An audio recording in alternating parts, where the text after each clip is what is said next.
හයි කොහොමද ඉතින් ඔයාලට හොඳින් ඉන්නව නේද? ඔන්න අද මම හදලා තියෙන්නේ මේ garlic bread එකක්. ඔයාලා දැනටමත් දන්නවා. ඉතින් මේ garlic bread එක එක අය එක එක විදියට හදනවා. මමත් කලින් හදලා තියෙනවා එයා ෆ්‍රයි එකේ. හැබැයි අද නම් මම හදන්නේ pan එකේ. ඉතින් අපිට මේකට ඕන වෙනවා පාන් ඕන වෙනවා, බටර් ඕන වෙනවා, garlic, ලුණු ගස් මම අරන් තියෙනවා. ලුණු ඊට පස්සේ මිරිස් කුඩු, ගම් මිරිස් ඒව තමයි මම අරගෙන තියෙන්නේ. ඉතින් මම පාන් පෙති දෙකයි අද ගත්තේ. ඔයාලට ඕන විදියට ඕන තරම් පාන් පෙති ගන්න පුළුවන්. ඒ විදියට බටර් එහෙම වැඩිපුර ගන්න වෙනවා. ඉතින් අපි පාන් එක මේ විදියට පාන් පෙති වටේ අයින් කරගන්නවා.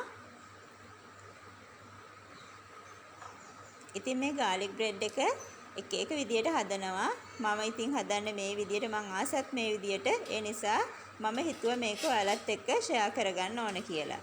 garlic දැන් මම මේ විදියට grate කරගන්නවා.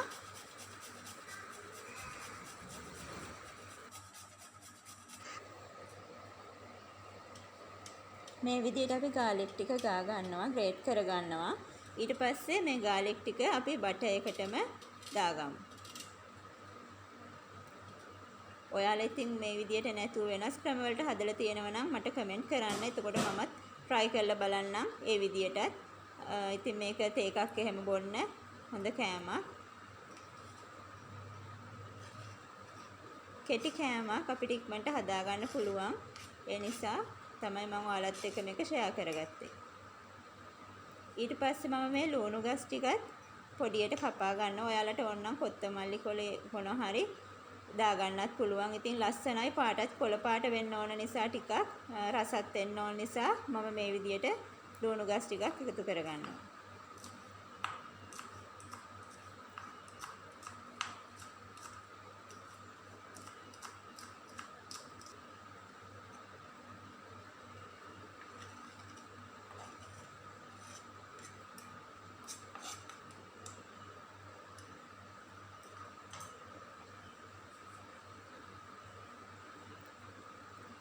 ඊට පස්සේ මේකට අපි ලුණු කුඩු ටිකක් එකතු කරනවා.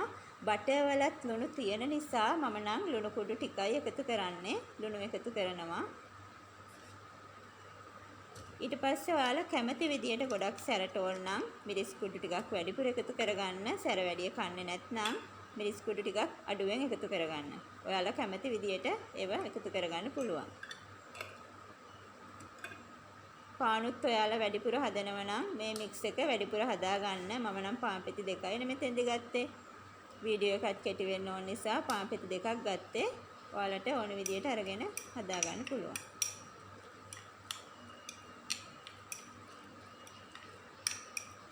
මේ විදියට දැන් හොඳට මික්ස් කරගන්න බටර් එකත් එක්ක. ඊට පස්සේ අපි පාන් පෙත්ත මේ විදියට පාන් පෙති දෙකට කපා ගන්නවා, දෙකට මැදින්.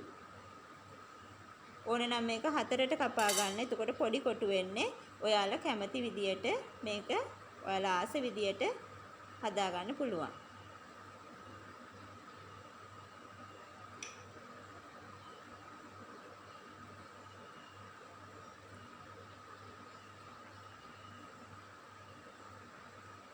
මේ විදියට පාන් ටිකේ හොඳට මේක බටර් එක ගා ගන්න.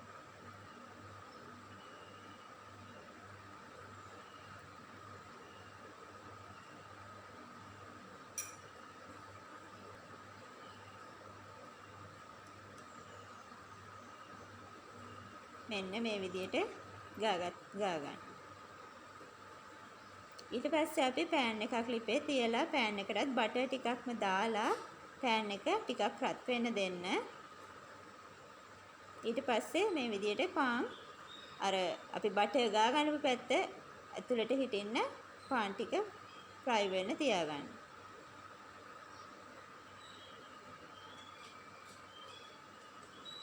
මම මේකෙදි මේ බටර් එක දෙපැත්තෙම ගා ගන්නවා garlic butter paste එක. ඔයාලා කැමති නම් එක පැත්තක ගන්න. ඒක ප්‍රශ්නයක් නැහැ. ඔයාලට කැමති විදියට ආස විදියට ගන්න. මම නම් දෙපැත්තෙම ගාලා තමයි හදන්නේ.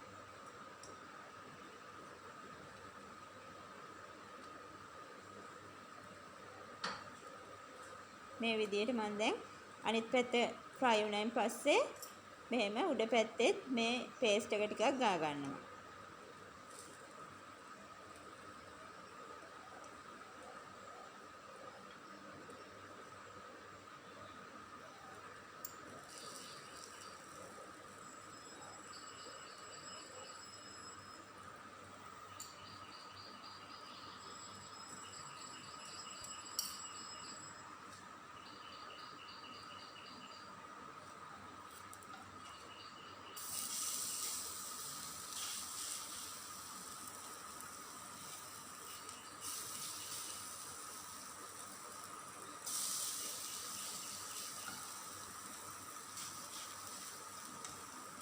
මෙන්න මේ විදියට අනිත් පැත්ත දාලා අපි මේක fry කරගන්න.